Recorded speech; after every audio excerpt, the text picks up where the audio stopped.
Crash Bandicoot 1 was one of the most successful PlayStation 1 games of all time, with it being the 11th best-selling video game on the PlayStation 1 and it selling over 6.8 million copies. The Crash Bandicoot franchise is heading to mainstream media and was slowly becoming one of the biggest franchises ever. And Naughty Dog didn't disappoint, with the next entry to the franchise being Crash Bandicoot 2 Cortex Strikes Back, being released just 1 year after the original game had been released. And Naughty Dog didn't disappoint, with Crash 2 being looked at as one of the best video game sequels of all time. And 20 years later, the original trilogy of Crash games that include Crash Bandicoot 1, Crash Bandicoot 2, and Crash Bandicoot 3 all got remakes, with the remakes being titled as the Insane Trilogy. It's about time we take a look at Crash Bandicoot 2 Cortex Strikes Back.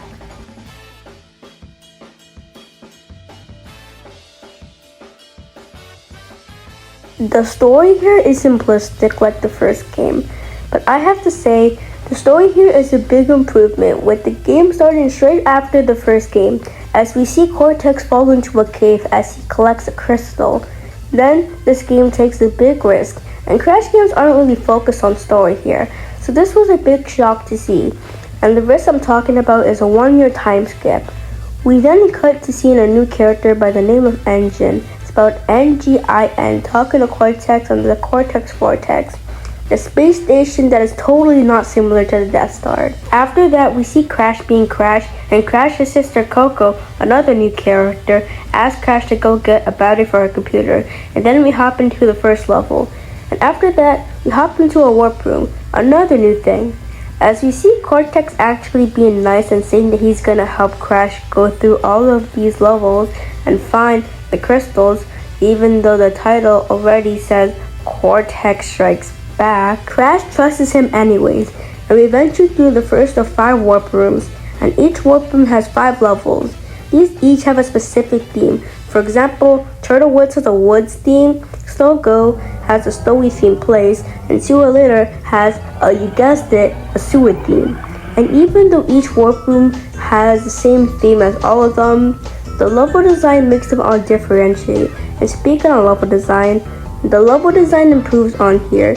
It's more linear compared to the first game, and we get more 2D camera angles as well, more frequently on the snowy levels. We go through all 25 levels and collect the well-hidden power crystals, and Coco then finds out Cortex still is evil. And then we go through the final boss fight, and then we finish the story. And if you 102% complete the game, you will get a secret ending where Brio destroys the Cortex Vortex with the power of the colored gems, and the Cortex Vortex falls. I know you're probably asking, why did Brio destroy the Cortex Vortex if he was working with Cortex in the first game? Well, to those who haven't played this game, it's because after the first game, Cortex abandoned Brio and chose Engine to be his new assistant. To me, the story has always been simplistic, and that's the beauty of it. The main reason why Crash 2 was the perfect sequel is because of the gameplay. Crash 2 took basically everything that was good from the first game, improved on it, and added new features. For example, the slide jump, and the crouch. These features become so useful and help a lot with far jumps and small areas. And the level design encourages you to use these new features, like the tight areas where you should use the slide or crouching feature, and they added new obstacles in your way like seagulls and porcupines. Crash 2 also has a plethora of new level types, both new and old, like the boulder chases, the hog rides that are now changed to the polar levels to instead of riding on the hog, you ride on a polar through the Arctic. And since Crash 2 has a snowy atmosphere, this fits perfectly. And for the new stuff fits perfectly, like the jetpack levels, which I see get some hate, but I don't know what's up with the hate for the jetpack. It's really fun to traverse through the levels.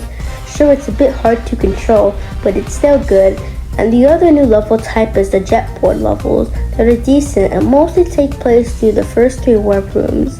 These levels or sections, since they mostly have their own sections, are difficult to control. Crash 2 also adds one of the most important gameplay features in any Crash game, and that is the Nitro Crate.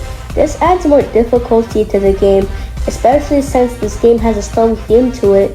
You'll occasionally have to go run on ice and try to avoid touching the crates, because unlike TNT crates, you can blow up immediately after touching them. Crash 2 also adds another cool feature, which is death routes, which appear somewhere throughout the level if you haven't died yet, and they're pretty hard. And it's a good implementation because it rewards you for not dying, which gives you more motivation to actually try on the level. The bosses here are pretty good. The first boss is my boy Ripperoo, back here again. Here he's pretty easy, and this boss is similar to Crash 1's boss, if you happen to dodge nitro crates that Ripperoo places, and if you survive, Ripperoo will get tired and you'll have to attack him with either your slide or your spin. Up next is the Komodo brothers, who are the easiest and worst boss in Crash 2 in my opinion. All you have to do is just dodge their swords, and when you're done, you attack them, so it's pretty similar to Ripperoo. Then we have Tiny Tiger making his debut appearance, and man, what a way to introduce a new character. Tiny Tiger is my favorite boss in the trilogy, and it's pretty simplistic. All you have to do is dodge Tiny, and after about 15 to 20 seconds, the area starts to glow red, indicating that they're gonna fall, and you have to trick Tiny to go into the red spot. And after 3 seconds, they'll fall. Like I said, it sounds simplistic, but Naughty Dog and Vicarious Visions execute this perfectly. Next we have Engine, who is also really good. His boss mainly consists of dodging his laser and rockets, and if you get hit once, you die, which really makes this boss hard, and you defeat Engine by throwing Wumpalewis at him, which is hilarious. Lastly, we have the man himself, Doctor Neo Cortex, who is again a great boss if you happen to go in the jetpack to catch Cortex. This boss is amazing, though like the jetpack levels, they receive a lot of hate, mostly because this boss is like 30 seconds to a minute long. Completing this game is a hassle, just like all other Crash games, mostly because of the relics, but luckily Vicarious Visions added the running shoes from Crash 3 to help with the relics, and after you beat all the levels, you'll have to go back to collect all colored gems and regular gems, and the death routes from each level to achieve 102% to unlock the secret ending. The visuals in the original Crash 2 are dated, but looked good for its time, and Crash 2's design was great.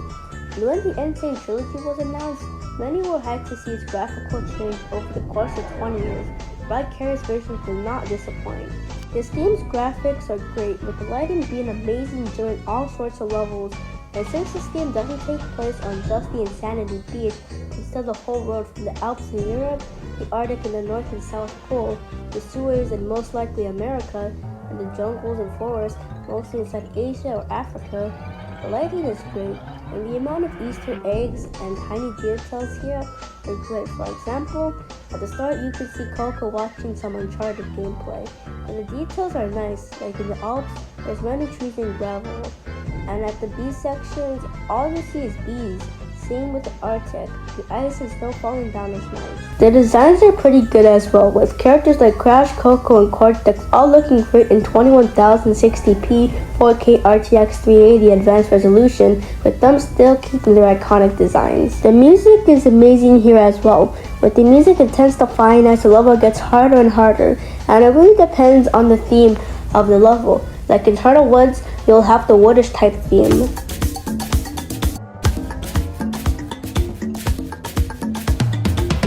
And in Sewer or Later, you have a sewerish level.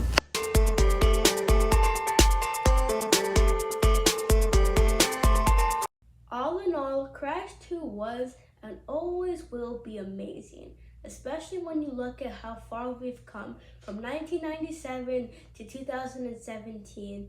No, it's not 2017, it's currently 2022, so this video is not from 2017. 2 was and always will be amazing, especially when you look at how far we've come from 1997 to 2017. No, it's not 2017, it's currently 2022, so this video is not from 2017.